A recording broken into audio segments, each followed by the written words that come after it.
Hello viewers, আসসালামু আলাইকুম। আজকে আমার খালার বাসা থেকে আনা কাঁচা আম, ওগুলো আমি ভর্তা বানাবো। তো ভর্তা বানানোর জন্য আগে আমগুলোকে কেটে নিয়ে পানিতে ধুয়ে নিছি। ধুয়ে নেওয়ার পরে আমি যেভাবে পারি আর কি সেভাবে কুচি করে নিলাম। সাথে আবার পুদিনা পাতাও ছিল, পুদিনা পাতা ধুয়ে কুচি করে নিছি। আর একটা কাঁচকলাও ধুয়ে নিছি, ওইটাও দিব ভর্তাতে। তারপরে একটু মরিচ টেলে ওইটার মধ্যে আর কি লবণ দিয়ে ভালো করে কষলিয়ে নিচ্ছি, মানে ভেঙে নিতেছি। পুদিনা পাতার সাথে মাখিয়ে নিলাম। তারপরে একটু 2 চামচের মতো আর কি মানে চিনি দিয়ে তারপরে মাখালাম ভালো করে। তারপরে ভালো করে মাখিয়ে সবগুলো, মানে দেখতেই পাচ্ছেন, মানে এখন ভিডিওর ভয়েস দিতে যায় আমার এখন জিভে জল এসে পড়ছে। এই যে দেখেন এর ফাইনাল লুক।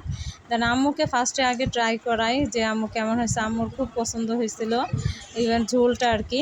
আর তারপরে একটু রেখে দিয়েছিলাম আম্মুর জন্য।